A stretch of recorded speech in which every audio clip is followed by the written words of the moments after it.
Good morning, কেমন আছো সবাই? আশা করি সবাই খুব ভালো আছো। আমিও খুব ভালো আছি। সকালবেলা উঠেছি, তখন বাজে 4:40। 4:40-এ উঠে আমি মর্নিং ওয়ার্কে যাই। মর্নিং ওয়ার্ক করে এসে সমস্ত ঘরের কাজকর্ম সব সারা হয়ে গেছে। দিয়ে এবার কর্তামশাই ট্রান্সফার হয়ে চলে এসেছে হাওড়া। এটা আমার কাছে একটা খুব ভালো, মানে কি বলবো, একটা চিন্তামুক্ত হলাম। দূরে থাকে, ভীষণভাবে মনটা পড়ে থাকে ওখানে, যে কী জানি কী করছে, কী জানি কী করছে। আর এই যা প্রচণ্ড গরম, তাতে যেন আরও বেশি চিন্তাটা বাড়িয়ে দেয়। তা কত মাসে ট্রান্সফার হয়ে এসছে, কালকে রাত্রেবেলা বাড়ি এসেছে। আজকে সে বাজারে বেরিয়ে গেছে উঠে। আমি রান্নাটা বসিয়ে দিয়েছি। আর দেখো সকাল থেকে আজকে কী রান্নাবান্না হচ্ছে তোমাদেরকে নিশ্চয়ই সবটাই দেখাবো। এখন ব্রেকফাস্টটা করছি। ব্রেকফাস্টে আমি ঘুগনি করছি, খুব হালকা, তেল মশলা ভীষণ অল্প দিয়ে আমি ঘুগনি তৈরি করছি। শুকনো লঙ্কা আর জিরে দিয়ে দিলাম ফোড়নে। দেখো তেল কতটুকু দিয়েছি, এতটা মটর, তাতে আমি একটুখানি তেল দিয়েছি। পেঁয়াজ দিয়ে দিই, যতটা সম্ভব কম তেলেতে রান্না করার চেষ্টা করছি, কম মশলাতে। আজকাল দেখছি কর্তামশাইও লতি খেতে খুব ভালোবাসে। কালকে এসেই বলছে, তোমার ভিডিওতে আমি লতি দেখেছি, কোথায় লতি দাও আমার জন্যে রাখুনি। আমি বললাম তোমার জন্য কাঁচা রেখে দিয়েছি, তুমি বাড়ি আসবে জেনে তারপরে আমি করব। আজকে এই লতিটা করব ইলিশ মাছের মাথা দিয়ে। আর দেখো এত বাজার থাকতেও সে আবার বাজার গেছে, বুঝতে পারছো? সব পেকে যাচ্ছে দেখো, পটল, বেগুন, উচ্ছে, কী অবস্থা। বেগুনগুলো ফ্রিজে থেকেও নষ্ট হয়ে যাচ্ছে। কি করব? গাজরগুলোর অবস্থা দেখো। দেখি কি রান্না করা যায়। ডাঁটা আছে, সবই আছে। উচ্ছে চচ্চড়ি করবো একটু ভাবছি, গরমেতে বেশ ভালোই লাগবে খেতে। চলো আগে ব্রেকফাস্টটা করে নিই, তারপর। চলো দেখো আজকে কে রান্নাঘরে ঢুকেছে, বুঝতে পারছো কে রান্নাঘরে ঢুকেছে? ঠিক ধরেছো, আমার কর্তামশাই রান্নাঘরে ঢুকেছে আজকে। কাঁচকলা, আলু আর বেগুন ভেজেছে, ইলিশ মাছের পাতলা করে ঝোল করবে বললো। কালো জিরে আর টমেটো দিয়ে আজকে ইলিশ মাছের ঝোল হবে। ভালো কথা, আমার ছুটি হলেই হলো আর কি। তুমি করো না, যা পারো করো। তবে আমি শুধু এইটুকু বললাম, তুমি যেন রসুন দিও না, ইলিশ মাছের রসুন কিন্তু একদম ভালো লাগে না খেতে।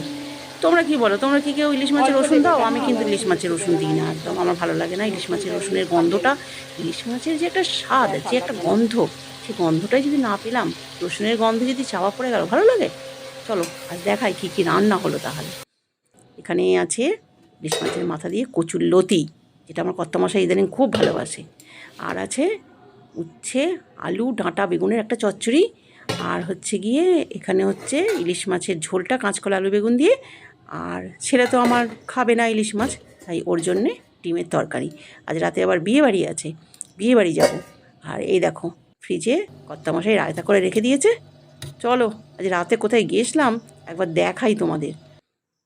এই দেখো গেছিলাম বিয়ে বাড়ি, এটা হচ্ছে কাল রাতের ঘটনা, তোমাদেরকে তাই দেখালাম।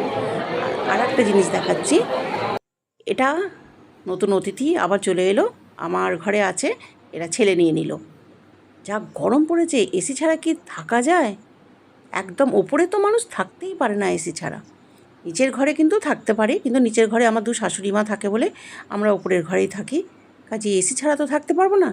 ছেলে বলল ফোন করে, মা এসিটা চলে এসেছে, আজকেই মনে হয় ইনস্টল করবে, তুমি একটুখানি দেখে শুনে নিও। ওর যেহেতু দোকান আছে। আর আরেকটা সবথেকে সুন্দর স্মৃতি আমার চোখের সামনে ভেসে উঠছে আজকে, যে যখন আমি নিজে প্রেগনেন্ট ছিলাম, তখন আমার ঠাকুমাও না ঠিক এইরকমভাবে আমাকে যত্ন করে তেল মাখিয়ে দিত। আমার মা এসছে, মেয়ে বললো, ও দিদা দাও তো আমার পায়ে একটু তেল দিয়ে। তা আমি, মা বললো যে হ্যাঁ আয়, আমি তেল দেবো না কেন। এটাও তো একটা পরম পাওনা, খুব সৌভাগ্য, সেটা সবার ভাগ্যে জোটে না যে এরকম ঠাকুমা দিদিমার একটা আদর। এই কারণেই মনে হয় বাড়িতে বয়স্ক ঠাকুমা দিদিমা থাকার খুব দরকার, অন্তত নাতি নাতনিরা স্বাদটা বুঝুক, যে স্বাদটা কি। নিজে ঠাকুমাও ভীষণ ওকে ভালোবাসে, সেও তেল মালিশ করে দেয়। যখনই কষ্ট হয় ওর, ঠাকুমার কাছে চলে গেল, গিয়ে তেল মালিশ করাচ্ছে। আর এদিকে আমি মাটনের ঝোল আর ভাত করছি। প্রেশার কুকারেই করছি, তার কারণ হচ্ছে গিয়ে প্রেশার কুকারে না মাটনটা বেশ ভালো সেদ্ধও হয় আর হালকা একটা ঝোল হবে। মেয়ে গিয়েছিল ডাক্তার দেখাতে, মেয়ে আর জামাই বর্ধমান গিয়েছিল ডাক্তার দেখাতে, আসার পথে কত কী যে জিনিস নিয়ে এসছে তার কোনো ঠিক নেই।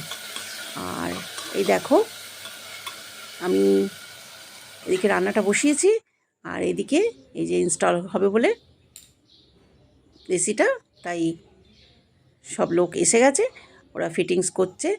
আর অবস্থা দেখো রান্নাঘরের কি অবস্থা হয়েছে দেখো একবার, দেখতে পাচ্ছ? এগুলো আমি কখন পরিষ্কার করব, কখন কি করব? আমার জামাই এসে বলছে, মা তুমি কি করবে, আমার তো দেখেই কেমন লাগছে।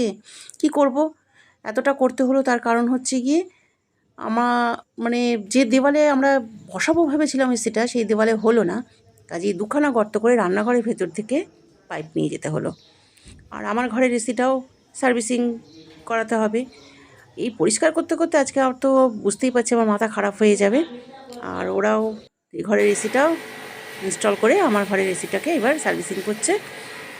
এসিটা সার্ভিসিং করা ভীষণ প্রয়োজন, কেননা যা গরম, এসি গোটা শীতকালটা বন্ধ থাকে, তাই চালানোর আগে সার্ভিসিং করা প্রয়োজন। কিন্তু এত গরম যে সেই ধৈর্যটা আমাদের আর নেই যে সার্ভিসিং করিয়ে আমরা এসি চালাবো। আমি আগেই এসিটা চালিয়ে দিয়েছি, তারপর জামাই আবার এদেরকে সব বললো যে সার্ভিসিংটা করিয়ে দিতে। যাই হোক, তোমরা ভালো থেকো, সুস্থ থেকো, আজ এই পর্যন্তই তাহলে।